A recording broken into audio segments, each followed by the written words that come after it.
जाने वाले रुकते हैं क्या किसी से? वो ट्रकों के पीछे नहीं लिखा रहता है जिन्हें जल्दी थी वो चले गए, लिखा रहता है ना।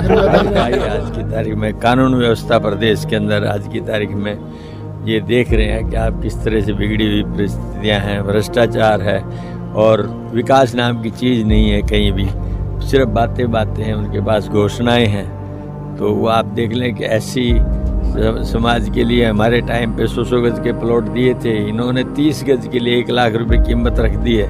और अनेकों ऐसी चीज़ें जो कांग्रेस ने घोषित की थी उनको भारतीय जनता पार्टी अपनाना चाहती है ताकि लोगों को भुलेखा दिया जा सके। लेकिन लोग अब समझदार हैं, हर बात को समझते हैं और आने वाले समय के अंदर मैं समझता हूँ निश्चित तौर पे 8% बढ़ोतरी दी है, क्या नहीं लगता पॉलिसी बना के पक्का किया? ये भी सिर्फ चुनावी एक मुद्दा है जिसमें चाहते हैं कि ताकि उन लोगों को इमिडिएटली इस समय पर ही बढ़ोतरी दे दें ताकि लोग इस बात से भ्रमित रहें कि आने वाले समय में बहुत कुछ होगा। आज तक उन्होंने रेगुलर भर्ती कितनी की है? ये सब HKRN के माध्यम से बना करके जिनके न प्रमोशन है न कोई उसका बेसिकली रिटायरमेंट के बेनिफिट्स हैं न और कुछ है, कुछ भी नहीं है। सिर्फ समय निकालने के लिए लोगों को ताकि भ्रमित किया जा सके, नौजवान साथियों के भविष्य के साथ खिलवाड़। कोई नहीं जा रहा, एक भी नहीं जा रहा। बता दो कौन गया उसके बाद?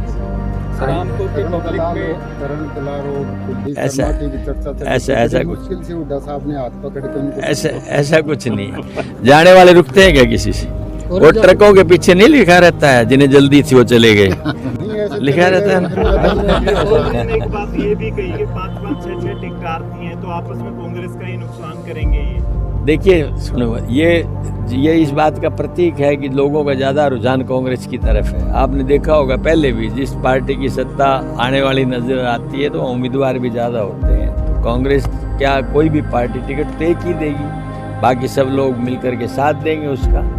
सरकार आएगी, सरकार के इतने 10 साल से प्रतीक्षा जिनकी है तो उसको पूरा निश्चित तौर पे करने के लिए सबको साथ मिलकर के लड़ाई लड़नी पड़ेगी। साहब की लगता है कि फर्स्ट लाइन जो है वो खत्म करते जाए, सिर्फ सेकंड लाइन जो है हरियाणा प्रदेश में जो है बची हुई, क्या कहेंगे? ऐसा कुछ नहीं है, लाइन स्वयं बनती है स्वयं मिटती है, कोई ऐसी बात नहीं है। न हुड्डा साहब कभी नेगेटिव और नकारात्मक बात नहीं करते, सकारात्मक बात करते हैं। कांग्रेस में दिग्गज नेता आने के लिए तैयार है सर, बीजेपी के कुछ संपर्क में है?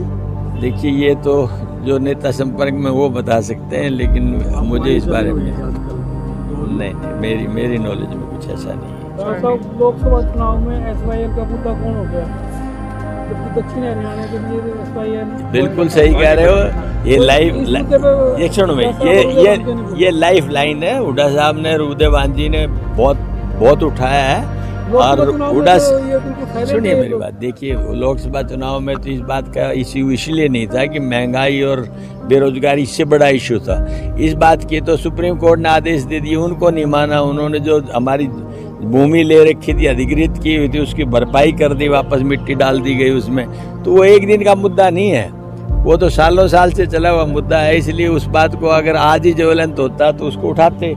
आज ज्वलंत मुद्दा है बेरोजगारी का और महंगाई का। कल संसद में राहुल गांधी काफी बात है, लेकिन आरोप लगाया जा रहा है बीजेपी विरोध कर रही है कि जो बीजेपी है या उनके ऊपर गलत टिप्पणी, वो गलत बात कर रहे हैं। सिर्फ एक क्लिप देख रहे हैं जो उन्होंने कभी नहीं कहा। उन्होंने एक बात कहा कि हिंदू कभी हिंसावादी नहीं हो सकता, सिर्फ अहिंसा में और सत्य में विश्वास करता है। पूरी देखो, पूरी सुनो, भाजपा की क्लिप मत देखो। और आपसे भी निवेदन है मेरा, वो क्लिप मत चलाओ खाली आप। उन्होंने जिस तरह से जबरदस्त लोगों के बीच में एक मैसेज दिया है पूरे देश के अंदर, वो वाक्य में आज तक किसी शायद विपक्ष के नेता ने नहीं दिया। ने तो विरोध भी किया। देखिए ये तो भारतीय जनता पार्टी का पुराना रवैया रहा है, एक बात को उठा करके हिंदू और मुस्लिम पे ले जाके टिका देती है। उनके पास कोई मुद्दा नहीं। टिकटों के डिस्ट्रीब्यूशन को लेकर क्या कहेंगे? भी आप बहुत से टिकट आती है तो क्या क्राइटेरिया क्या अपनाएंगे? बड़े टिकट के अंदर भी बैठे। देखिए क्राइटेरिया मैं बताता हूँ। इसके इच्छुक हैं उनके लिए क्या क्राइटेरिया ये है, पहले सर्वे होगा। सर्वे 3 एंगल से होगा। पहले एक PCC का होगा, एक AICC का होगा, फिर एक और होगा फाइनल। उसके बाद लोगों की राय लेकर के राजनेता भी जो बैठेंगे वहाँ पर सिलेक्शन कमेटी में, इलेक्शन कमेटी में, उन लोगों को पूरी तस्वीर सामने होगी तब फैसला किया सर्वे में किन किन लोगों को मुख्य तौर पे लिया जाता है सर? सामाजिक तौर पे लोगों से जुड़े हुए रहना और उसके अंदर प्रदेश की सेवा में क्या क्या काम किए, उन लोगों ने जनता से किस तरह से व्यवहार किया, बहुत सारी चीजें आएंगी उसके अंदर। चलो ओके अनाउंस करेगी सीएम चेहरा बीजेपी ने कर दिया। देखिए हमारी पार्टी का फैसला हाईकमांड करेगी जो भी होगा। सर अनिल विज ने कहा कि